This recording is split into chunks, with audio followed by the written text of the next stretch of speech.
आगे हम लोग देखेंगे वृत्त का क्षेत्रफल। किसका क्षेत्रफल? वृत्त का क्षेत्रफल। और वृत्त का अंग्रेजी में क्या कहते हैं? सर्कल, है ना? क्या कहते हैं? सर्कल। और सर्कल मतलब क्या होता है? साइकिल। साइकिल का चक्का, है ना? साइकिल के चक्का की जैसी आकृति जो भी होगी उसको क्या कहते हैं? वृत्त कहते हैं, है ना? क्या कहते हैं? इसी को वृत्त कहते हैं। ठीक है, अब इसका क्षेत्रफल कैसे निकालेंगे? तो देखिए, केंद्र से लेकर परिधि तक जो स्पोक लगा रहता है इसको क्या कहते हैं? त्रिज्या। क्या कहते हैं इसको? त्रिज्या, है ना? और दूसरे स्पोक को भी अगर उसी के विपरीत दिशा में खींच दे, बना दे, तो क्या बन जाता है? एक व्यास। क्या इसको क्या कहते हैं हम लोग? व्यास। यानी दो त्रिज्याएं जब जुड़ जाती हैं, दो स्पोक जब जुड़े रहते हैं ना, ठीक है, तब इसको क्या कहते हैं हम लोग? व्यास, है ना? और हम लोगों ने क्या पढ़ा था? हम लोगों ने पढ़ा था चांदे में, हम लोगों ने देखा था कि जब एक सीधी रेखा होती है तो कितने डिग्री का कोण बनाता है? 180 डिग्री। कितना डिग्री?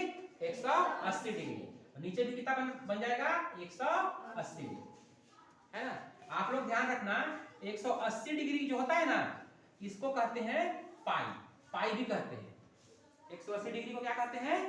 पाई। एक नया नाम, 180 डिग्री को क्या कहते हैं? पाई। ये ध्यान रखना। अब देखिए, ये जो वृत्त है वो कैसा आकृति है? एक विमीय है, द्विविमीय है कि त्रिविमीय है? तो ये भी दो विमीय है। कैसा है? दो विमीय। ये लंबाई और ये चौड़ाई, है ना? लंबाई और चौड़ाई। इसमें भी लंबाई है और चौड़ाई। तो यहाँ पर भी कितने विमाओं का गुणा होगा? दो विमाओं का गुणा होगा। तो वृत्त का जब हम क्षेत्रफल निकालेंगे तो दो बीमा लेंगे। कितने बीमा लेंगे? दो बीमा। यहाँ पर बीमा के स्थान पर क्या होता है? लंबाई चौड़ाई की जगह पर क्या होता है? त्रिज्या। क्या होता है? त्रिज्या। क्या होता है? त्रिज्या। तो हम यहाँ लंबाई चौड़ाई नहीं लिखेंगे, क्या लिखेंगे? त्रिज्या। तो त्रिज्या गुणित त्रिज्या, त्रिज्या गुणा त्रिज्या, ठीक है ना? और त्रिज्या को ही क्या लिखते हैं हम लोग? आर। रेडियस, अंग्रेजी में इसको क्या बोलते हैं? रेडियस। इसलिए इसको क्या लिखते हैं? आर।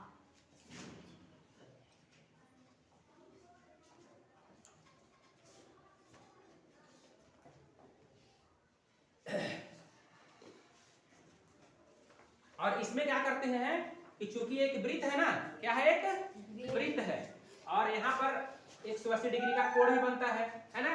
और 180 डिग्री को हम लोग क्या कहते हैं? पाई। क्या कहते हैं? पाई। तो इसमें हम लोग पाई लगा देते हैं। क्या कर देते हैं? पाई लगा देते हैं। तो ये हमारा बन जाता है पाई और आर गुणा आर, है ना? तो इस प्रकार से हमारा फॉर्मूला बन गया पाई आर का घात 2। मतलब दो विमाओं का गुणा करेंगे और साथ में क्या लगा देंगे? पाई। तो इस प्रकार से हमारा बन जाएगा वृत्त का क्षेत्रफल। रटने की जरूरत बिल्कुल नहीं है ना?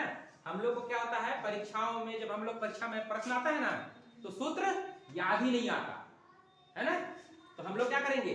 हम लोगों को सूत्र रटने की जरूरत नहीं है। हम क्या करेंगे? देखेंगे, हमें याद है कि वृत्त कैसा है? एक द्विविमीय आकृति है। कैसी आकृति है? दो बीमा वाली आकृति है। तो दो बीमा का गुणा होगा। और यहाँ पर बीमा क्या होती है? त्रिज्या के रूप में। किसके रूप में? त्रिज्या के रूप में। तो त्रिज्या का ही कितने बार गुणा कर लेंगे? दो बार कर लेंगे।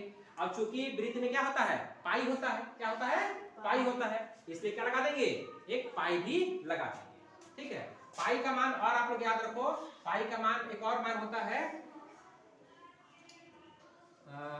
22/7। कितना होता है? 22/7, ठीक है?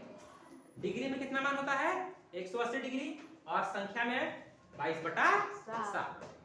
अब आगे देखेंगे हम लोग वृत्त का परिमाप। ये वृत्ताकार आकृति है, ठीक है? यहां से यहां तक क्या है? इसकी त्रिज्या है, जिसको हम लोग आर से लिखते हैं, है ना? अब इसका क्या निकालना है हमको? परिमाप। परिमाप का मतलब क्या होता है? चारों ओर का माप। परिमाप मतलब क्या होता है? चारों ओर का माप, है ना? तो चारों ओर की लंबाई को अगर यहाँ से हम काट दें, है ना, रस्सी को, जैसे गोलाकार रस्सी है, इसको यहाँ से काट दें तो क्या मिलेगा? एक लंबी रस्सी मिलेगी जी। यानी इसमें क्या है? केवल लंबाई। केवल क्या है? लंबाई। चौड़ाई इसमें नहीं है। ये एक बीमीय आकृति है। परिमाप कैसी आकृति है? एक बीमीय। केवल लंबाई होता है। चारों ओर की लंबाई को ही तो जोड़ते हैं ना, है ना? तो यहाँ पर हम लोग क्या लेंगे? परिमाप परिमाप में केवल एक बार आर लेंगे। कितने बार आर? एक बार, है ना। अब देखो एक ही बार ही आर लेंगे, केवल त्रिज्या लेंगे तो इस पूरे का परिमाप नहीं निकलेगा। निकलेगा क्या? नहीं। तो यहाँ पर क्या करेंगे हम लोगों ने पढ़ा है कि ऊपर भी कितना डिग्री बनता है? 180 डिग्री।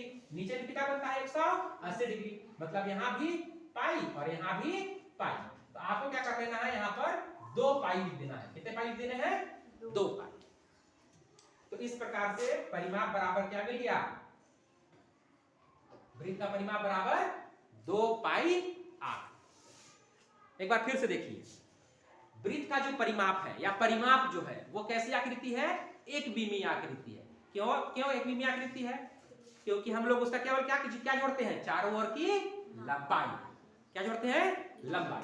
और लंबाई अगर इसको यहां से काट दे तो एक लंबी रस्सी जैसी रेखा मिलेगी ना जी, है ना। तो एक ही बीमा लेंगे। कितना बीमा लेंगे? एक ही बीमा, केवल त्रिज्या, है ना। लेकिन केवल त्रिज्या लेंगे तो आंसर गलत हो जाएगा ना, क्योंकि ये आकृति कैसी है? बड़ी है ना, इसकी लंबाई ज्यादा है। तो इसीलिए क्या करते हैं, 180 डिग्री ऊपर बना तो इसके लिए पाई, और नीचे भी 180 बना इसके लिए भी पाई। तो हम 2 पाई रखेंगे यहाँ पर। कितना पाई रखेंगे? 2 पाई। तो इसलिए हमारा वृत्त का परिमाप क्या बन गया? 2 पाई आर। ठीक है।